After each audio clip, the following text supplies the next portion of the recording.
میں مبلغ بنوں سنتوں کا، خوب چرچا کروں سنتوں کا، ہو کرم بہر خاک مدینہ۔ الحمدللہ رب العالمین والصلاة والسلام علی سید المرسلین، اما بعد فاعوذ باللہ من الشیطان الرجیم، بسم اللہ الرحمن الرحیم۔ الصلاة والسلام علیک یا رسول اللہ وعلی آلک واصحابک یا حبیب اللہ۔ الصلاة والسلام علیک یا نبی اللہ وعلی آلک واصحابک یا نور اللہ۔ نویت سنت الاعتکاف۔ میرے پیارے اور محترم اسلامی بھائیوں، درود پاک پڑھنے کے بے شمار فضائل و برکات ہیں۔ پے کرے حسن و جمال، دافع رنج و ملال، صاحب جود و نوال، رسول بے مثال، بی بی آمنہ کے لال صلی اللہ تعالی علیہ وسلم کی ذات با کمال پر درود پاک پڑھنا بہت ساری برکتوں رحمتوں کا موجب ہے۔ بہت سارے واقعات، بہت ساری احادیث درود پاک کے فضائل میں ملتے ہیں۔ ایک بڑی پیاری حدیث پاک حضرت عبداللہ بن عمر رضی اللہ تعالیٰ عنہما سے مروی ہے۔ رسول اکرم صلی اللہ تعالیٰ علیہ وسلم نے فرمایا، قیامت کے دن حضرت آدم علیہ السلام عرش کے قریب وسیع میدان میں ٹھہرے ہوئے ہوں گے۔ آپ پر دو سبز کپڑے ہوں گے اور اپنی اولاد میں سے ہر اس شخص کو دیکھ رہے ہوں گے جو جنت میں جا رہا ہوگا، اور اپنی اولاد میں اسے بھی دیکھ رہے ہوں گے جو دوزخ میں جا رہا ہوگا۔ اسی اسنا میں آدم علیہ السلام سرکار دو عالم صلی اللہ تعالی علیہ وسلم کے ایک امتی کو دوزخ میں جاتا ہوا دیکھیں گے۔ حضرت آدم علیہ السلام پکاریں گے، یا احمد یا احمد۔ سرکار علی وقار صلی اللہ تعالی علیہ وسلم فرمائیں گے، لبیک اے ابو البشر۔ آدم علیہ السلام کہیں گے، آپ کا یہ امتی دوزخ میں جا رہا ہے۔ اب میرے آقا فرماتے ہیں، میں بڑی چستی کے ساتھ تیز تیز فرشتوں کے پیچھے چلوں گا اور کہوں گا، اے میرے رب کے فرشتوں ٹھہرو۔ وہ کہیں گے، ہم مقرر کردہ فرشتے ہیں، جس کام کا ہمیں اللہ نے حکم دیا ہے اس کی نافرمانی نہیں کرتے، ہم وہی کرتے ہیں جس کا ہمیں حکم ملا ہے۔ جب حضور اکرم صلی اللہ تعالی علیہ وسلم افسردہ ہوں گے تو اپنی داڑھی مبارک کو بائیں ہاتھ سے پکڑیں گے اور عرش کی طرف ہاتھ سے اشارہ کرتے ہوئے کہیں گے، اے میرے پروردگار، کیا تو نے مجھ سے وعدہ نہیں فرمایا ہے کہ تو مجھے اپنی امت کے بارے میں رسوا نہ کرے گا؟ عرش سے ندا آئے گی، اے فرشتوں، محمد صلی اللہ تعالی علیہ وسلم کی اطاعت کرو اور اسے لوٹا دو۔ پھر میرے آقا فرماتے ہیں، میں اپنی گود سے سفید کاغذ نکالوں گا اور اسے دائیں میزان کے پلڑے میں ڈال دوں گا، اور میں کہوں گا بسم اللہ، پس وہ نیکیوں والا پلڑا برائیوں والے پلڑے پر بھاری ہو جائے گا۔ ذرا سوچئے میرے پیارے اسلامی بھائیوں، ایک وہ شخص جس کے گناہوں کا پلڑا بھاری، جہنم میں لے جانے کا حکم ہو گیا، جہنم کی طرف فرشتے لے کر چلنے لگ گئے، اور اب اس کو مدینے والے آقا علیہ السلام فرشتوں سے بچا لیں اور ایک کاغذ کا ٹکڑا اس کے نیکیوں والے پلڑے پر رکھیں تو وہ پلڑا بھی بھاری ہو جائے۔ اس شخص کی خوشی کا عالم، اس شخص کی فرحت و شادمانی کا عالم کیا ہوگا؟ اب غیب سے ندا آئے گی، خوشبخت ہے، سعادت یافتہ ہو گیا ہے اور اس کا میزان بھاری ہو گیا ہے، اسے جنت میں لے جاؤ۔ بندہ کہے گا، اے میرے پروردگار کے فرشتوں ٹھہرو، اس بندے سے بات تو کر لوں جو اپنے رب کے حضور بڑی کرامت رکھتا ہے۔ اب وہ شخص کہے گا، میرے ماں باپ آپ پر فدا ہوں آپ کا چہرہ انور کتنا حسین ہے اور آپ کی شکل مبارک کتنی خوبصورت ہے.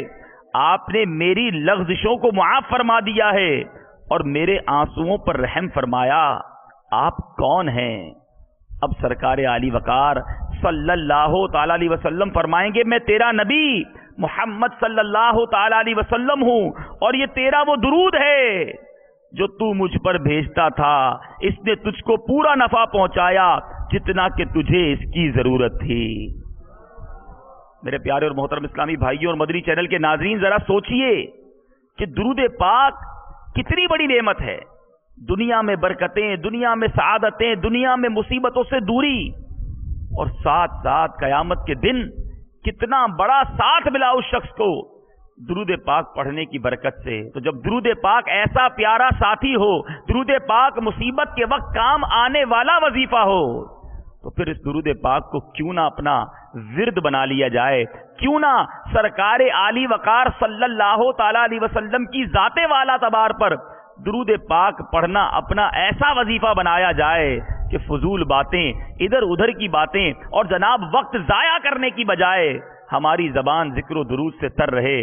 اللہ تبارک و تعالی اس تربیتی اجتماع کی برکت سے ہم سب کو کثرت کے ساتھ درود پاک پڑھنے کی توفیق عطا فرمائے. محبت، ذوق اور شوق کے ساتھ جہاں جہاں جامعۃ المدینہ کے طلباء، اساتذہ، ناظمین موجود ہیں اور جہاں جہاں مدنی چینل کے ناظرین بھی یہ سن رہے ہیں، آئیے اپنے آقا و مولا شفیع روز محشر صلی اللہ تعالی علیہ وسلم کی ذات اکبر پر مل کر درود پاک پڑھتے ہیں. صلو علی الحبیب صلی اللہ تعالی علی محمد صلی اللہ علیہ وسلم.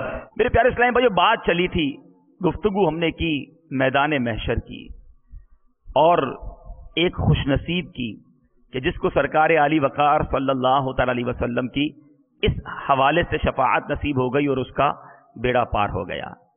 مگر کبھی ہم نے سوچا کہ محشر کا میدان، ہمیں بھی اس میدان میں پیش ہونا ہے، ہمارے پاس کیا تیاری ہے؟ ہم نے اس میدان میں حاضری کے لیے پریپریشن، اپنی تیاری کیا کی ہے؟ اعلی حضرت اپنے کلام میں ہمیں جھنجھوڑ رہے ہیں. فرماتے ہیں راہ پرخار ہے کیا ہونا ہے. وہ راہ آسان نہیں ہے، وہ راہ کانٹوں بھری راہ ہے. فرماتے ہیں راہ پرخار ہے کیا ہونا ہے، پاؤں افگار ہے کیا ہونا ہے. کام زندہ کے کیے ہم نے اور شوق گلزار ہے کیا ہونا ہے.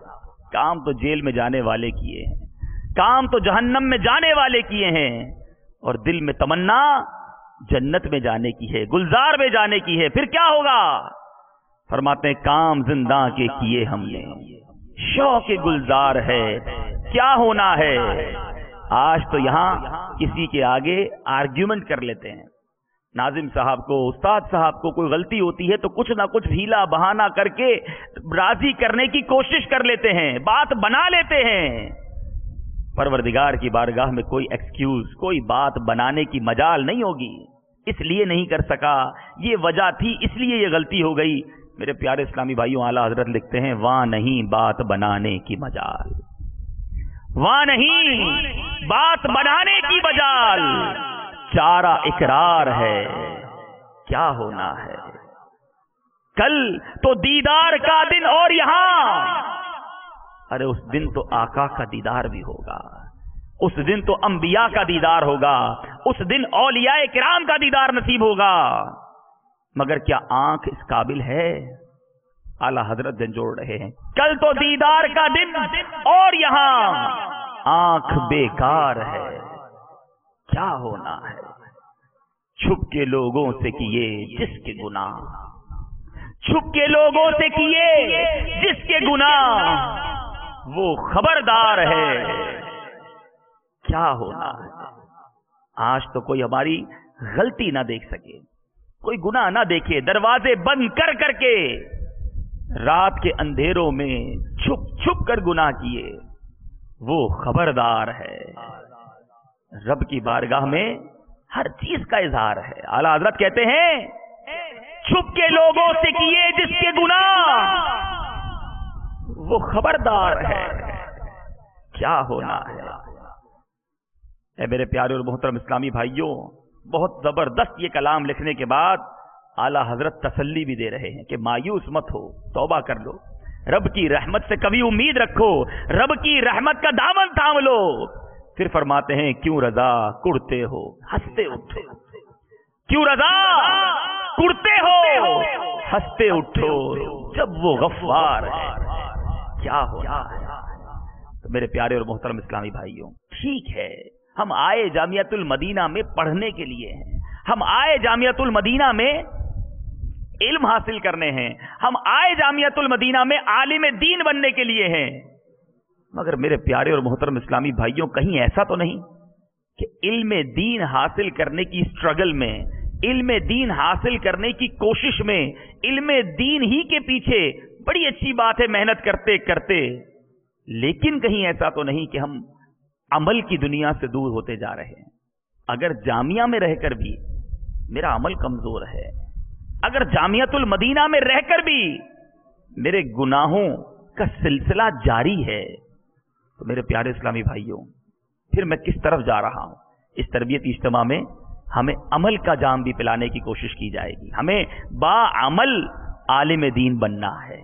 یاد رکھیے ہمارا مدنی مقصد جو جامعۃ المدینہ میں آنے کا ہے کہ ہمیں ایک با عمل، ایک پریکٹیکل اور پریکٹسنگ عالم دین بننا ہے، جس کے ذریعے لوگوں کی اصلاح بہترین انداز میں ہوتی۔ ایک عالم دین ہو، ایک جناب بہت زیادہ علم رکھنے والا ہو، مگر عمل کا دور دور تک پتہ نہ ہو، تو نہ اس کی زبان میں تاثیر ہوتی ہے، نہ میرے پیارے اسلامی بھائیوں اس کے عمل میں برکت ہوتی ہے۔ الحمدللہ ہم جامعۃ المدینہ میں آئے ہیں اور یہ دعوت اسلامی کا خاصہ ہے۔ بڑی اہم بات کہنے لگا ہوں کہ دعوت اسلامی کے قریب ایک بالکل نیا اسلامی بھائی آتا ہے، جو کل تک نماز نہیں پڑھ رہا تھا، جو کل تک روزہ نہیں رکھتا تھا، جو کل تک گناہوں کے دلدل میں ڈوبا ہوا تھا، جیسے ہی وہ آتا ہے جو سب سے پہلا اس پر اثر پڑتا ہے وہ عمل کا اثر پڑتا ہے، عبادت کا اثر پڑتا ہے، وہ گناہ کو چھوڑ کر توبہ کر کے نیکیوں کی طرف آنا شروع ہو جاتا ہے۔ یعنی دعوت اسلامی کا خاصہ یہی ہے کہ جو قریب آتا ہے وہ عبادت گزار بننا شروع ہو جاتا ہے۔ اب سوال جامعۃ المدینہ والوں سے ہے، عام بندہ تو، عام اسلامی بھائی ہمارے قریب آیا، وہ عبادت میں بڑھتا چلا گیا، نیکی کی طرف آگے بڑھتا چلا گیا، گناہوں سے ناتا اس کا ٹوٹتا چلا گیا۔ جامعۃ المدینہ میں آنے کے بعد ہر آنے والا دن میری عبادت میں ترقی کا دن ہے، میرے اعمال میں ترقی کا دن ہے، میرے گناہوں سے دوری کا دن ہے، یا خدا نہ خواستہ ایسا نہیں ہے؟ اپنے آپ سے خود سوال کیجئے۔ الحمدللہ ہمارے جامعات میں تہجد گزار طلبہ بھی ہیں، الحمدللہ ہمارے جامعات میں بہت سارے اسلامی بھائی کثرت کے ساتھ روزے رکھنے والے بھی ہیں، الحمدللہ نوافل کا سلسلہ، تلاوت کا سلسلہ، نو ڈاؤٹ، مگر ہمیں ایک ایک انڈیویجول پر بات کرنی ہے، ہمیں ایک ایک انفرادی اسلامی بھائی پر بات کرنی ہے، جہاں ایسے عبادت گزار، ایسے میرے پیارے اور محترم اسلامی بھائیوں نیکیوں کے حریص اسلامی بھائی بھی موجود ہیں، وہاں کچھ کمزوریاں بھی ہو جاتی ہیں۔ اور آج جب تربیتی اجتماع میں آئے ہیں، ہمیں اپنے آپ کو ریکٹیفائی کرنا ہے، ہمیں اپنے آپ کو ایک بار پھر چیک کرنا ہے کہ کہیں ایسا تو نہیں کہ کل ماحول میں آنے والا گناہوں سے تائب ہو گیا، سچی توبہ کر لی، شراب پیتے پیتے زندگی گزر گئی، مگر جب اجتماع میں آیا دل کو چوٹ لگی، اس نے شراب کو بھول گیا، سالوں سے نماز نہیں پڑھتا تھا، اجتماع میں آیا، امیر اہل سنت کا بیان سنا، کسی مبلغ کا بیان سنا، دل پر چوٹ لگی، نمازیں شروع ہو گئی، جماعتوں کی پابندی ہو گئی، تلاوت قرآن ہو گئی، اس کی آنکھیں حرام دیکھتے دیکھتے تھکتی نہ تھی، اور امیر اہل سنت نے جب نگاہیں نیچی رکھنے کا درس دیا تو وہ گناہگار جو کچھ دنوں پہلے اس کی آنکھیں تھکتی نہ تھی حرام دیکھتے دیکھتے، اب وہ نگاہیں نیچی کیے کفل مدینہ لگائے گھوم رہا ہے۔ ایسا ڈفرنس، ایسا فرق ایک نئے اسلامی بھائی میں تو آ رہا ہے۔ اور جناب مجھے کئی سال ہو گئے جامعہ میں، اور میرا اور اس میں فرق یہ ہے کہ میں تو عالم بھی بن رہا ہوں، میں تو جناب علم دین کی سیڑھیاں چڑھتا چلا جا رہا ہوں، میرے دل میں علم دین کا نور اترتا چلا جا رہا ہے، اور مجھ سے میرے مرکز کی امیدیں بھی بڑھتی چلی جا رہی ہیں۔ اولا والے سے امید کچھ کم، جب ثانیہ میں آپ پہنچے، آپ کے والدین، آپ کے محلے، آپ کے مرکز، اس کی امیدیں کچھ اور ہو گئیں کہ نہیں ماشاءاللہ اوپر کی طرف جا رہا ہے، ثالثہ، رابعہ، خامسہ، سادسہ، ارے اب تو کچھ دنوں بعد یہ عالم بن جائے گا ماشاءاللہ، پھر تو یہ ہمارے محلے میں انشاءاللہ آ کر نیکی کی دعوت اور ایک ان سے ہم مسئلے مسائل پوچھا کریں گے، ان سے ہمارا محلہ معطر اور معمر ہو جائے گا، گھر والوں کی تمنا اور مرکز کی تمنا اور بیرون ملک والوں کی تمنا، اور اتنی امیدیں ہم سے لوگوں کی وابستہ، اور پھر ایک عالم کی ذمہ داری الگ۔ یہاں دور حدیث کے طلباء بھی بیٹھے ہیں، یہاں سابعہ کے طلباء بھی بیٹھے ہوں گے، سادسہ کے طلباء بھی کثیر تعداد میں موجود ہیں، جو جتنے بڑے درجے کا اسلامی بھائی ہے اس کی اتنی بڑی ذمہ داری بنتی ہے۔ ہونا تو یہ چاہیے کہ اگر میں اولا میں داخل ہوا، اگر میرے اندر کوئی کمزوری، عبادت میں کوئی سستی، جماعتوں کا کوئی حال نہ تھا، یا جناب مدنی انعامات میں کوئی کمزوری، تو ثانیہ میں مزید کچھ بہتری، ثالثہ میں مزید کچھ برکت، رابعہ میں جناب نوافل ذکر و اذکار کا دورہ مزید بڑھ گیا، خامسہ، سادسہ، اور جب جناب سابعہ میں پہنچے تو اب تو مدنی انعامات کا عامل، ذکر و اذکار کا پابند، نوافل کا پابند، نگاہیں نیچی رکھے، اور جناب وہ سب لوگ کہیں کہ یہ ایسے عالمی دین ہوتے ہیں دعوت اسلامی کے۔ لیکن کوسچن مارک اپنے سامنے لگائیے، جو ڈائری میں لکھ رہے ہیں نا وہ بھی آگے ایک سوالیہ نشان لگائیں کہ کیا ایسا ہے، کیا جیسی توقعات میرے مدنی مرکز کو مجھ سے ہیں، کیا جیسی توقعات میرے والدین کو مجھ سے ہیں، کیا جیسی توقعات شریعت کو مجھ سے ہیں، ایک عالم دین کیسا ہونا چاہیے، کیا میں اس طرف جا رہا ہوں یا نہیں؟ آج اس بیان میں کچھ مختصر سے وقت میں ہم یہ سمجھنے کی کوشش کریں گے کہ ہم کس طرف جا رہے ہیں، اور اگر غلط جا رہے ہیں تو ہمیں کس طرف جانا چاہیے۔ میرے پیارے اور محترم اسلامی بھائیوں، سب سے پہلے تو ہم رب کی اس عظیم نعمت کی بات کرتے ہیں جو اس نے اپنے نیکوکاروں، اپنے پرہیزگار بندوں، اپنے پسندیدہ بندوں کے لیے تیار کر رکھی ہے۔ اے میرے پیارے اسلامی بھائیوں، بعض اوقات دنیا میں تکلیفیں آتی ہیں، پریشانیاں آتی ہیں، غم آتے ہیں، مصیبتیں آتی ہیں، بندہ بعض اوقات فیل کرنے لگ جاتا ہے کہ بڑی مشکل کے دن گزر رہے ہیں، مگر یاد رکھیے حدیث پاک کا مفہوم ہے کہ دنیا مومن کے لیے قید خانہ ہے اور کافر کے لیے جنت ہے۔ تو قید خانے میں راحتیں نہیں ہوتی، قید خانے میں مزے نہیں ہوتے، قید کا وقت جیسے تیسے گزارا جاتا ہے، اور پھر کیا ہوگا؟ آخرت مومن کے لیے جنت ہوگی اور پھر کافر کے لیے قید خانہ۔ تو اب ڈیسیشن ہم نے لینا ہے، فیصلہ ہم نے کرنا ہے کہ دنیا قید خانے کی طرح گزارنی ہے یا دنیا ہی میں مزے اڑانے ہیں، دنیا ہی میں اپنے رب کو معاذ اللہ ناراض کرنے والے کام کرنے ہیں۔ جامعۃ المدینہ میں پڑھ رہے ہیں، کبھی کھانے کی تکلیف، کبھی آرام کی تکلیف، کبھی جناب گھر سے دوری کا جو کٹھن مرحلہ ہے، یہ آتے ہوں گے ذہن میں، مگر تھوڑے دنوں کی بات ہے، یہ تکلیفیں اٹھا لیجئے، رب کو راضی کر لیجئے، بھرپور علم دین حاصل کر لیجئے، پھر جو علماء کے فضائل ہیں، جو علماء کی برکتیں ہیں، وہ انشاءاللہ جب حاصل ہوں گی تو دنیا میں بھی عزتیں، دنیا میں بھی برکتیں، اور انشاءاللہ قیامت کے دن کیسے کیسے فضائل آپ نے سنے ہیں۔ میرا موضوع آج یہ نہیں ہے، ورنہ علم دین اور علماء کے فضائل آپ سنتے اور پڑھتے رہتے ہیں کہ اس کی برکتیں کیا ہیں۔ تو اتنی بڑی اچیومنٹ، اتنی بڑی برکت حاصل کرنے کے لیے کچھ تو قربانی دینی ہوگی، اور پھر وہ جنت، سبحان اللہ۔ اے میرے پیارے اور محترم اسلامی بھائیوں، جنت وہ مقام رحمت ہے جسے رب تعالی نے اپنے اطاعت گزار بندوں کے لیے تخلیق فرمایا ہے۔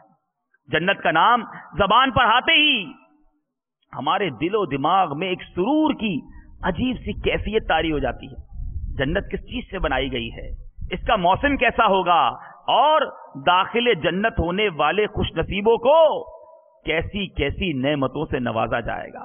کئی کتابوں میں یہ احوال ملتے ہیں. مختصراً چند احادیث آپ کی بارگاہ میں پیش کرتا ہوں. ترمذی شریف کی حدیث ہے, حضرت ابو ہریرہ رضی اللہ تعالیٰ عنہ سے روایت ہے. ہم نے عرض کیا یا رسول اللہ صلی اللہ تعالیٰ علیہ وسلم, ہمیں جنت اور اس کی تعمیر سے متعلق بتائیے.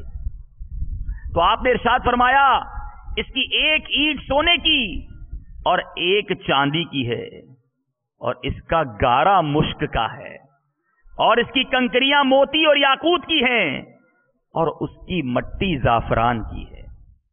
مزید آگے سنیے جنت کی نعمتیں. مسلم شریف کی حدیث, سیدنا ابو ہریرہ رضی اللہ تعالیٰ عنہ فرماتے ہیں کہ رسول کریم صلی اللہ تعالی علیہ وسلم نے فرمایا, اللہ تبارک و تعالیٰ نے ارشاد فرمایا کہ میں نے اپنے نیک بندوں کے لیے ایسی ایسی نعمتیں تیار کر رکھی ہیں کہ جن کو نہ تو کسی آنکھ نے دیکھا ہے, نہ اس کی خوبیوں کا کسی کان نے سنا, اور نہ ہی کسی انسان کے دل میں ان کی ماہیت کا خیال گزرا ہے. امیجن ہی نہیں کر سکتے, تصور ہی نہیں کر سکتے کہ وہ کیسی نعمتیں ہوں گی. آج دنیا کی بڑی سے بڑی نعمت, دنیا کی خوبصورت سے خوبصورت ترین چیز آپ کے وہم و گمان میں آ جاتی ہے. جنت وہ ہے جو ذہن سے ورا ہے, جس کا خیال کسی پر نہیں گزرا. اے میرے پیارے اسلامی بھائیوں, کسی آنکھ نے اس کو دیکھا نہیں ہے. ایسی جنت رب نے اپنے نیک بندوں, اپنے پسندیدہ بندوں کے لیے تیار کر رکھی ہے. بعض اوقات ذہن میں خیال آتا ہوگا جناب یہ سب کے لیے جنت کی دعا کرتے رہتے ہیں, یا اللہ سرکار کی ساری امت کو جنت عطا فرما. جنت ہے کتنی بڑی, ایسا تو نہیں کوئی جنت میں جگہ کم پڑ جائے گی.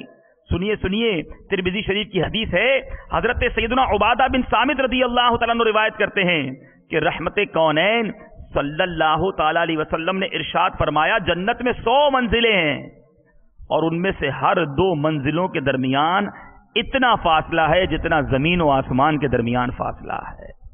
میرے رب کی جنت اتنی بڑی ہے. اے میرے پیارے اور محترم اسلامی بھائیوں اور مدنی چینل کے ناظرین, کھانا کھانے کا بندہ بڑا شوقین ہوتا ہے. طرح طرح کے کھانے ملنے چاہیے. فوڈ کلچر عام ہے, فلاں ریسٹورنٹ میں کھانا ہے, جو نیا ہوٹل کھلا وہاں جا کے کھانا ہے, ایک دوسرے سے چٹپٹے کھانوں کی باتیں کرنی ہے. دنیا میں سادہ غذا کھانے کی عادت ڈالیے, رزق حلال کھانے کی عادت ڈالیے, حرام کی طرف جانے کی کبھی بھی سوچ نہ رکھیے. یہاں تھوڑا صبر کر لیجئے, رب نے جنتیوں کے لیے بڑے لذیذ کھانے تیار کیے ہیں. اے میرے پیارے اسلامی بھائیوں, قرآن مجید میں ارشاد ہوتا ہے, ترجمہ کنز ایمان, اور میوے جو پسند کریں اور پرندوں کا گوشت جو چاہیں. حضرت سیدنا انس بن مالک رضی اللہ تعالیٰ عنہ نبی کریم صلی اللہ تعالیٰ علیہ وسلم سے مرفوعاً روایت کرتے ہیں کہ جنتیوں میں سب سے نچلے درجے کا جنتی وہ ہوگا جس کے ساتھ 10,000 خادم کھڑے ہوں گے, اور ہر خادم کے ہاتھ میں 2 پیالے ہوں گے, جن میں سے ایک سونے کا اور دوسرا چاندی کا.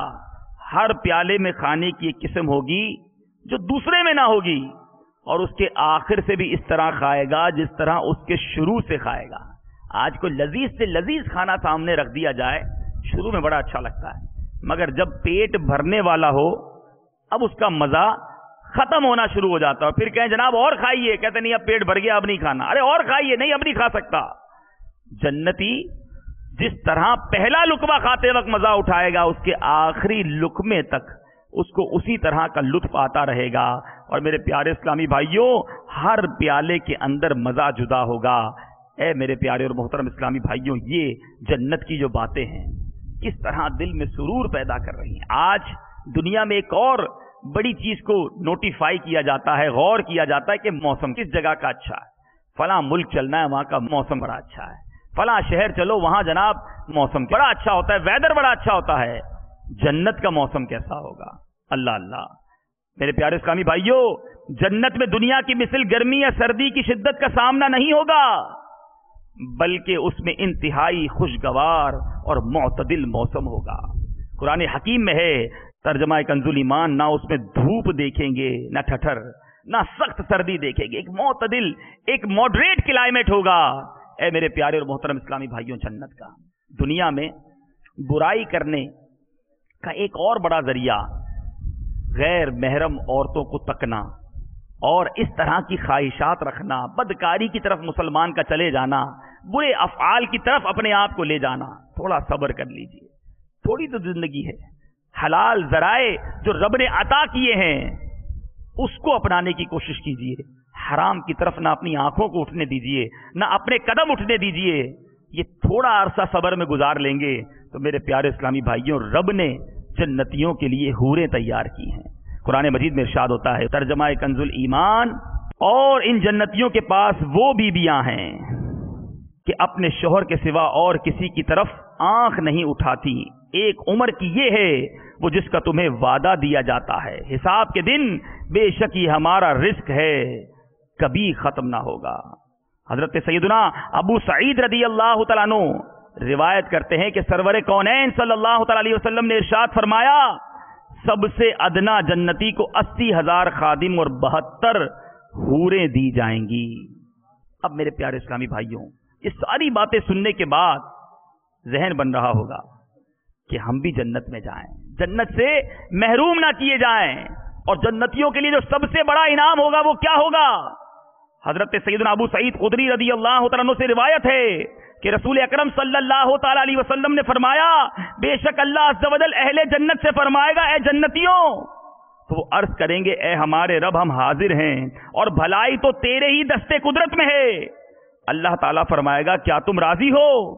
تو وہ عرض کریں گے اے ہمارے رب ہم کیوں نہ راضی ہوں کہ تو نے ہمیں وہ کچھ عطا فرمایا جو تو نے اپنی مخلوق میں سے کسی کو عطا نہیں فرمایا.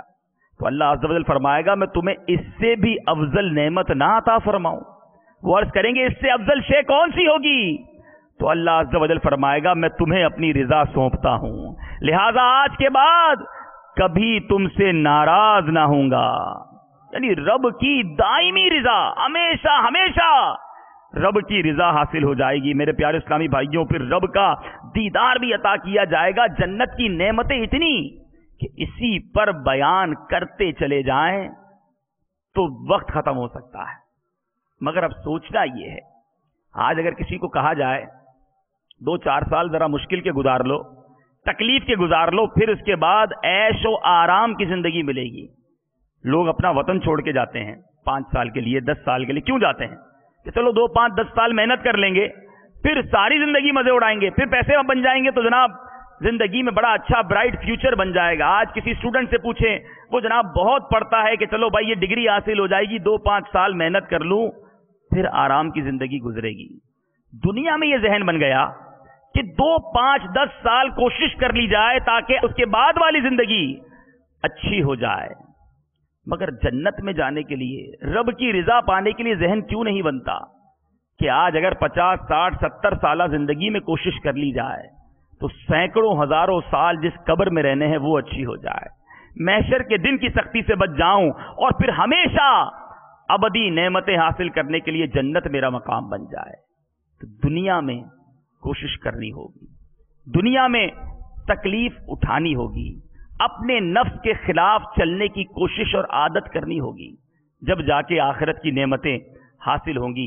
حضرت سیدنا مالک بن دینار رضی اللہ تعالیٰ عنہ فرماتے ہیں اگر لوگوں کو لکھ کر گفتگو کرنے کا مکلف بنایا جاتا تو یہ بہت کم گفتگو کرتے. جب لکھنا پڑتا ہے تو بندہ کہتا ہے اس بات کی ضرورت ہی نہیں ہے، چھوڑو کیا کرنے کی ضرورت ہے. لیکن اگر زبان سے کہنا ہے تو سب بول دینا ہے، جو نہیں بولنے کا وہ بھی بول دینا ہے. رسول اکرم صلی اللہ تعالیٰ علیہ وسلم کا فرمان ہے کہ بندہ زبان سے بھلائی کا ایک کلمہ نکالتا ہے اور اس کے باعث اللہ عز و جل قیامت تک اپنی رضامندی لکھ دیتا ہے. اور بے شک ایک بندہ اپنی زبان سے ایک برا کلمہ نکالتا ہے تو اللہ عز و جل اس کی بنا پر اس کے لیے قیامت تک اپنی ناراضگی لکھ دیتا ہے. آج میری زبان تو خاموشی نہیں ہوتی، فضول باتیں، لطیفے. آج دوستوں میں مقبول بننے کے لیے طرح طرح کی باتیں کرتا چلا جاتا ہوں. کہیں ایسا نہ ہو سارا سفر بیکار ہو جائے، جامعہ میں بھی رہوں، علم بھی حاصل کرتا رہوں اور رب بھی ناراض ہو جائے. ارے پھر تو تف ہے میری زندگی پر. زبان ہی سے تو انسان جھوٹ بولتا ہے، زبان ہی سے تو غیبت ہو جاتی ہے. ارے یہ زبان ہی تو ہے جو کسی کے دل کے ٹکڑے ٹکڑے کر دیتی ہے. میں مبلغ بنوں سنتوں کا، خوب چرچا کروں سنتوں کا، ہو کرم بہر خاک مدینہ.